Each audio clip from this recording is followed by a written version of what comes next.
Here we go. Sydney Bowles finds Tanaya, fakes. Tanaya gets space, up, and puts it in. She hit it. She hit it. She hit it. And the Noles take it in Carmichael Arena. Florida State on Tanaya Latson's back at the buzzer. 86-84, the biggest win on the season.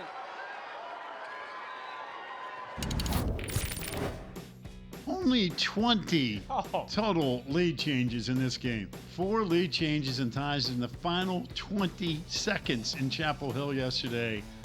Truly remarkable basketball game. Florida State with the win, 86-84, as we pointed out, the Noles in the top 25 in the AP poll, which was released earlier today, but a great win against North Carolina. And with that said, let's head on down to Tallahassee, Florida, and bring on Brooke Wyckoff, who is at all right, we need to know. We know we're not in the office, so... What makes you say that? I don't know. Maybe it is the office with all the renovations going on down there in Tallahassee. Where are you, Brooke, first of all?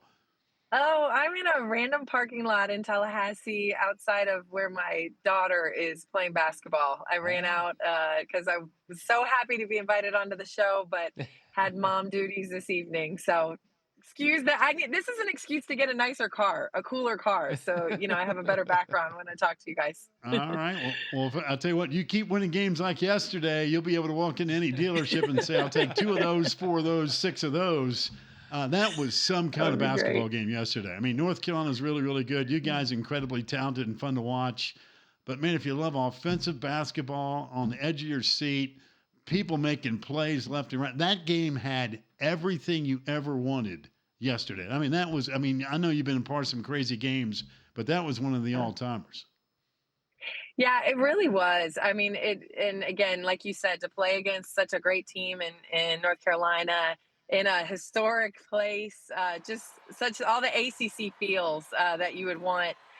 Both teams had really low turnovers. Both teams had below 10 turnovers, and so that led to a ton of scoring. And I thought it was a really fun game for the fans, and definitely was fun for us too. And you watched that game-winning play from Latson. What is the play drawn up, and how much of it is just off script from Tanaya? The play was drawn up to get her open.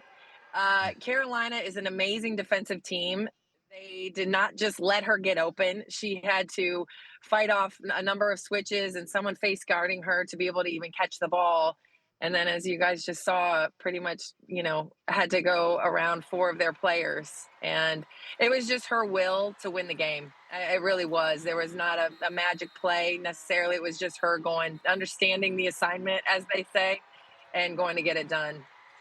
Brooke, we had Tanaya on the show not too long ago. And again, we knew what an explosive player she was last year. And we asked her about some of the things she was working on for this upcoming season. And her laundry list of things that she's worked on sounded like somebody that's just taken up basketball for the first time. It's got to be cool to see somebody who's so unbelievably talented, but it just can't wait to absorb to become an even better player. And again, you always hear folks say, well, my best worker is my best player. You've got a lot of talented ladies on that roster, but man, her work ethic and want to is really remarkable, isn't it?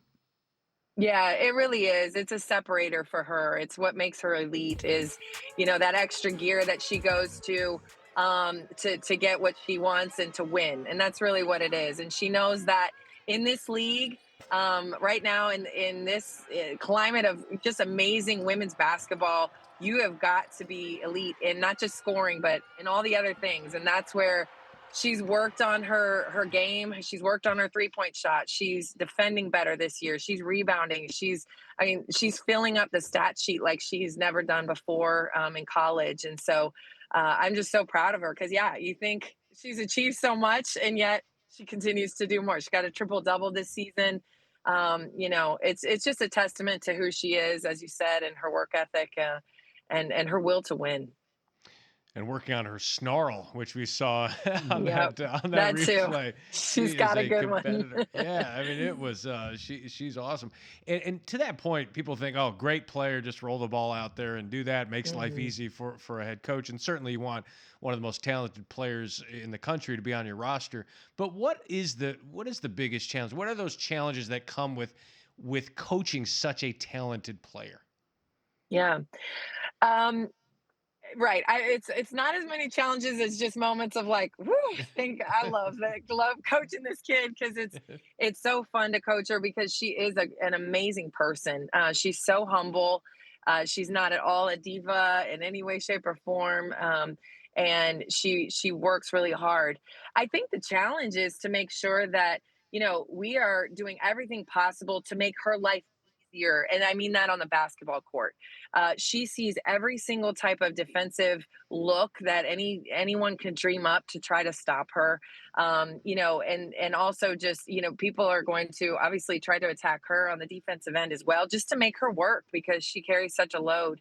And so our job as coaches is to put her in a position where she could maximize what she does. And that's putting amazing players around her. That's our offensive schemes, our defensive schemes, and that's really what we try to do is just, and that's for all of our players, of course, put them in a position where who they are shines, and not try to force them into something that they're uncomfortable with or that they're not. Brooke, I mean, it's January, so it's not worth worrying about rankings and all that stuff, but I'm going to bring it up. You cracked the top 25 today in the AP. 7 ACC teams are in the top 25. You've been watching this for a long time. You've been doing this for a long time. I don't know if I've ever personally seen ACC women's basketball at the level that it's currently in as we speak. I know I've never seen a better collection of guards in one league in my life. I mean, when everybody's got good guards, I mean, you got to have them, right? If you're going to be really, really good and get to the elite level. And, your team's incredibly dynamic. They're fun to watch. You get them down the floor. But seriously, the collection of guards in this league, have you ever seen anything like it? Because, I mean, you got a better eye than I do on this thing, but it's amazing how many great players we got in this league. It really is. It's so fun, and with the addition of 3 new teams too, it just adds to that. We've had some legendary guards in this conference, but as you say, like just the amount, and just across all, we've got freshmen through seniors that just amazing guard play throughout the league, and so it really does make it fun. I mean, I love a good post player, a good center. They're fun too, but man, when you've got dynamic guard play and just overall the style of play in the ACC is very distinct, in my opinion, and it lends itself to up tempo, just more athletic type of pace and space type of play in general, and that you got to have good guards to play like that. And so we see just a style of basketball in the ACC that's really fun to watch. And where these young women can really show what they do and just really shine on the big stage. Well, you were pretty good at that position as well. Your number 21 hangs there in the rafters, and you certainly go a long way back with Florida State. What is it like? You're a player, become an assistant, now a few years into this head coaching role at Florida State. What does it mean to you to see this program, to not only lead the program, but see it succeed like it's doing right now? It means so much. It really is, my life in terms of just forming me into the person that I am. Basketball has done that, but Florida State and Florida State basketball has really just, from a young age been something that's near and dear to my heart and something that makes me into who I am. And so I love the opportunity now to continue to work at this awesome place and to give back to other young women who have chosen Florida State and who are Seminoles. And so to share that bond with them, to be able to be a part of their journey every day and see players like Tanaya Latson and Michaela Timpson and Omari Gordon just succeed year after year here and go on and do great things. It's just such a gratifying thing I get to do every single day. So hoping to be able to do it a lot longer. Brooke, before we let you go and take care of being a mom, which is the number one priority here, because we've taken enough of your time, I would be remiss if I didn't ask you about how you're physically doing, because you have been through it and incredibly courageous and brave, and we're always thinking about you. But how are we feeling physically, big time? Yeah.